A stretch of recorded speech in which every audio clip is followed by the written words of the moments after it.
Hey, good morning, or actually almost afternoon here in Edmonton. We are coming to you live on July 8th, and we are talking about the Edmonton real estate market. I haven't been here for a couple weeks. We've had some technical issues with my setup and also just being gone and it's being summer. So we are back and we're chatting to you about what's happening in the single family home market. I'm going to talk to you about what's happening in the market in terms of the shifting. Now, I talked about this earlier this year, saying I think things are starting to change, and the numbers don't lie. Things are changing. Talk to other realtors. Things aren't moving as quickly as they were before.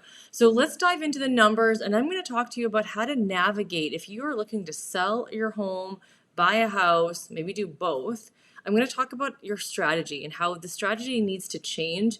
It can't be the same as it was last year. Last year, you could throw a house on the market and you could even price it a bit high and it would still move and still get lots of action. Now we're seeing something completely different, and we're starting to go back into what Edmonton is mostly was known for prior to 5 years ago. So let's dive into the numbers quick, and then we can go into that strategy here right after. And if you're watching live, feel free to comment and we will answer questions and comments as they progress.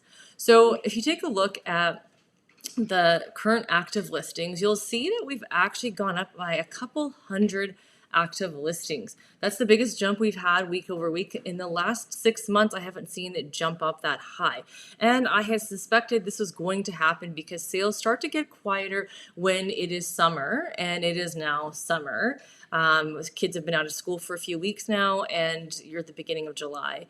It feels kind of slow, but at the same time, I think it's going to go in a flash like really quick. So if you take a look at single family home listings in Edmonton, it's 2823 2 weeks ago. Oh, so I guess I lied. That's over 2 week period. That's why it's been so high. But still, that's quite a big jump in the last 2 weeks. And if you look at the surrounding areas, those ones haven't moved so much because, again, they're smaller pockets. They're not going to be as big of an area or amount of listings. Now, let's take a look at how many deals went pending in the last week compared to the week before. We had 224 sales that went pending, so we had more sales, about 10 in 1 week than the week before. So obviously not a huge amount that's going to make a huge difference. If you take a look at the sold, so things that either went into unconditional offers or conditions removed, you can see over the last 7 days we had less.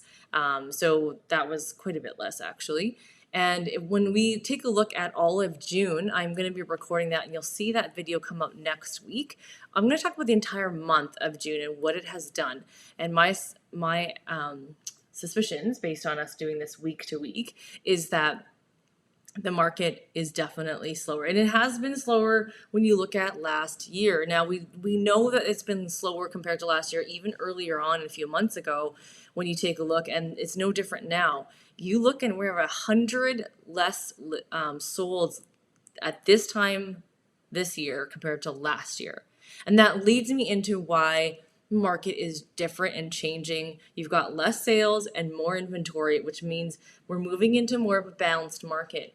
And now, are we in a buyer's market? No, buyer's market goes all the way where it favors the buyer. So as a seller, you need to be really cautious of your pricing strategy.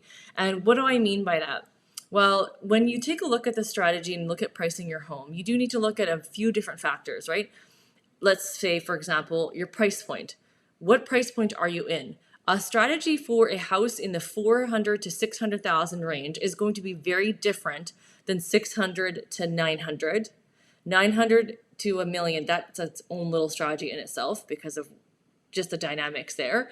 And then the 1 to 1.5, and then over 2 million is like another strategy. So we have different strategies we have for each price point.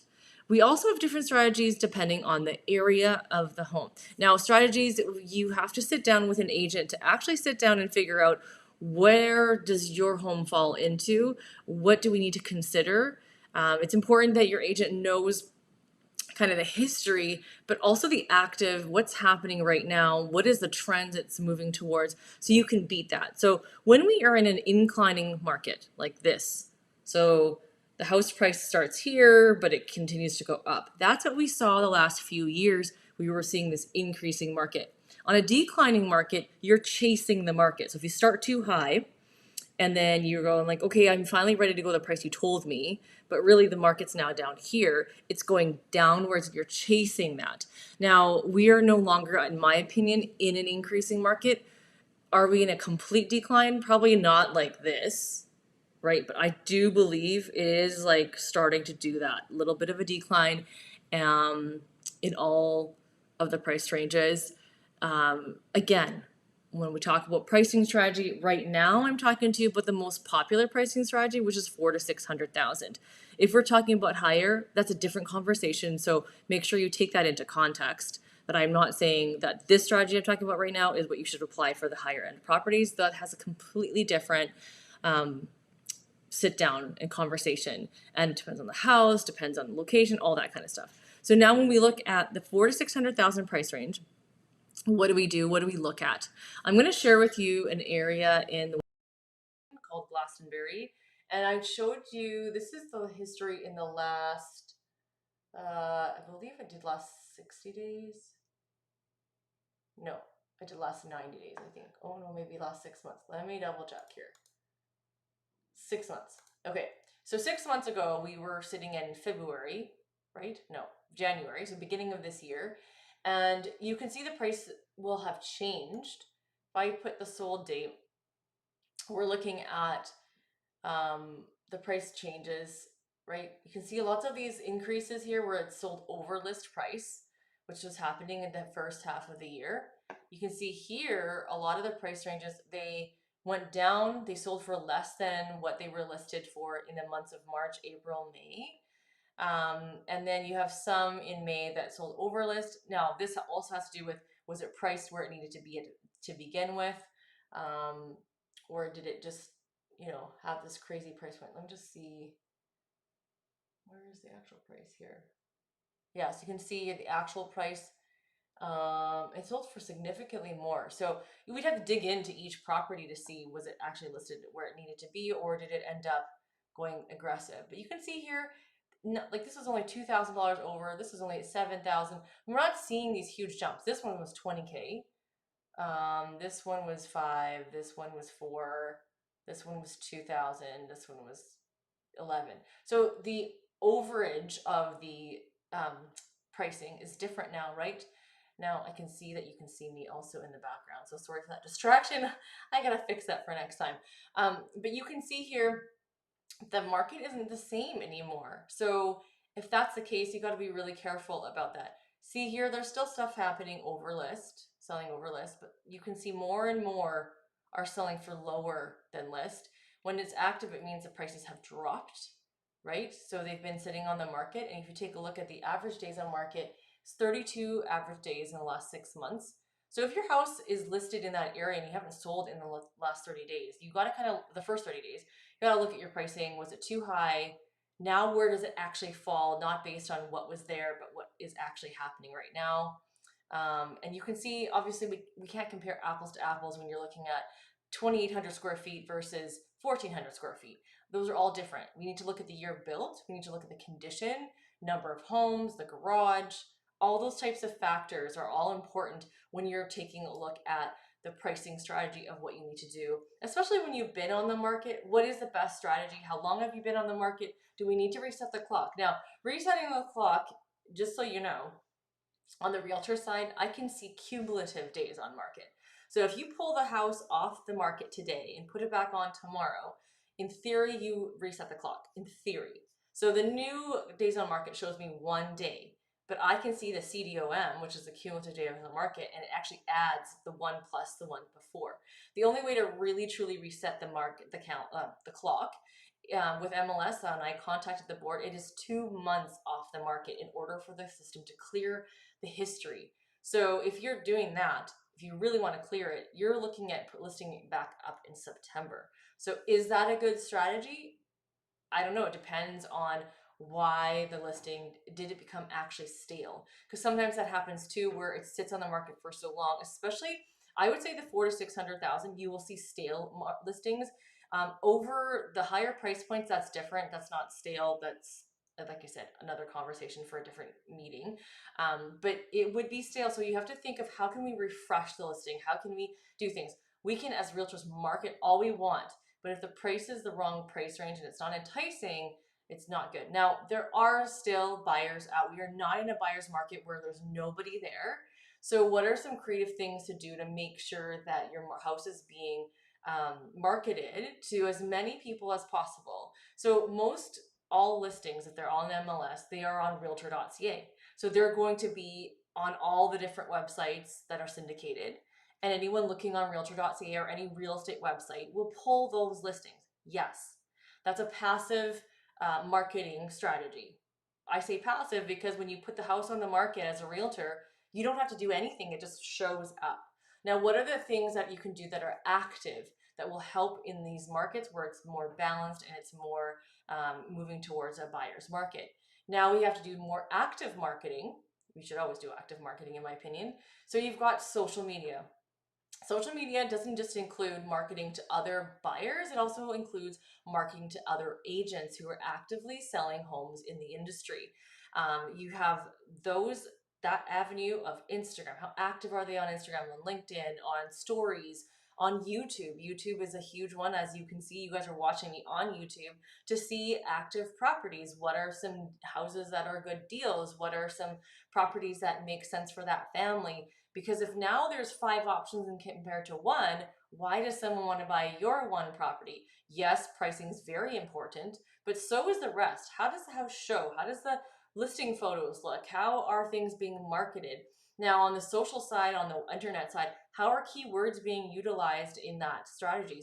Does your realtor have a keyword strategy to help boost that? Like everything you can do possible is what you need to do in order to get that house out more. And the other thing you can do as well is the old school networking on our phones, talking to realtors, texting them, and getting to know what they're doing. We're part of Facebook groups, part of WhatsApp chat groups, like actively talking to other agents and finding out what people have. Now, what about open houses? Is that a good strategy to sell your home? Open houses will work very conveniently for the agent that is doing the open house, because it doesn't actually have to be the listing agent that does it. Sometimes the listing agent does it, sometimes a different agent does it. It is bringing in buyers, potential buyers. You might have also nosy neighbors.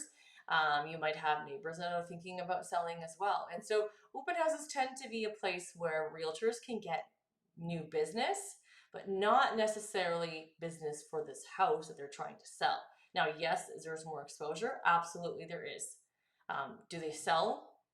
I know they do, but I actually personally haven't seen that very frequently in the 17 years that I've been doing this. So that is why you need to understand, what is the purpose of the open house? What are things that we can do?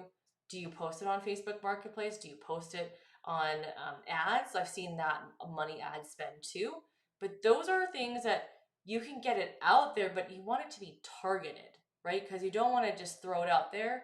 Even when you target on Facebook, I mean, people on Facebook aren't necessarily on Facebook to look for homes.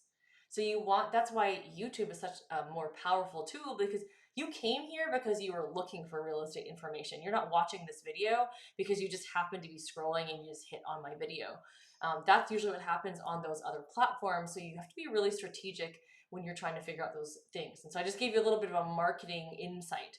Now, what about the flip side if you're a buyer? How do you take advantage of this market? What do you do?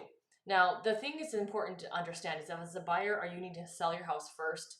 Can you buy a house next? Or are you first-time home buyer? Have you looked at all the different incentives that there are, including that new first-time home buyer incentive for GST, rebate, full rebate for new build homes?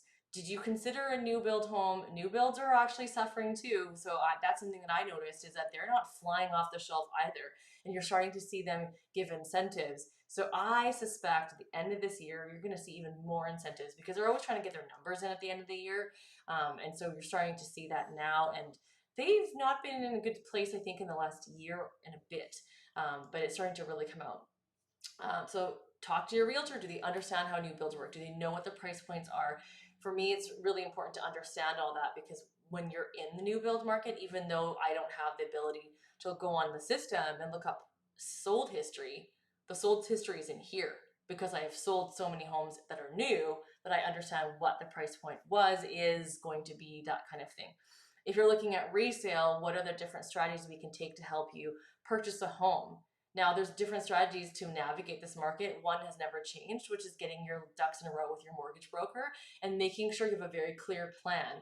That's going to give you the best negotiation strategy ever, because if you are unsure about that, that could really impact the ability to negotiate in a strong way. So as an agent, I feel very confident to negotiate for my clients when I know that they're pre-approved, they have a plan, all the finances are in place. Knowing what to do with your house if you have to sell it, that's also a place of negotiation. Understanding what's happened in the real estate market, what has sold, what's been sitting on the market, etc., that will also help you navigate things. And how quickly can you move? Are you wanting to move right away? Do you want to move as soon as a house comes? And though the market's moving to more balance, it doesn't mean there's no multiples. We still see multiples happening. They're just not as quick and they're just not as many. So you have a better chance because you have less competition to purchase that home. So if that helps you, I hope that it did. Just like it. And then if you are watching this after the fact and you're still here, make sure to comment so that I can answer your questions in the next video. But hopefully today's video gave you insight on like strategies of what you should do as a seller, strategies of what you do as a buyer. It's really important that location is also something you take into consideration. And whether you're looking in like the suburbs outside of the Henday or inside by the River Valley, by the way, it never really shifts over to a buyer's market completely, because I've seen even in a buyer's market that's still getting multiples because it's such a sought out neighborhood. For example, Laurie Heights, there's people waiting to get into that neighborhood. There's lots of places that you're waiting to get into. And so that's another strategy for if you're looking to buy. How do we make sure we find you that home beforehand? And it's part of this is a cheat code is when you have an agent working for you and keeping an eye on the market, not just on what's on realtor.ca, but what's like happening, people talking, realtors talking. It's important for you to understand that that's a huge key factor because then you're able to have that discussion. And what you have to understand too is there's different realtors who have different strategies on how they market themselves. There's some that are like focused in different areas, but I guarantee you they sell houses in different areas too. So just think about when you're interviewing and working with agents, what is the most important thing for you is important to you, and then make sure you let them know so you can make sure you find out what's the most important. So we will see you next week and we'll talk all about what's been happening for the first couple weeks in July.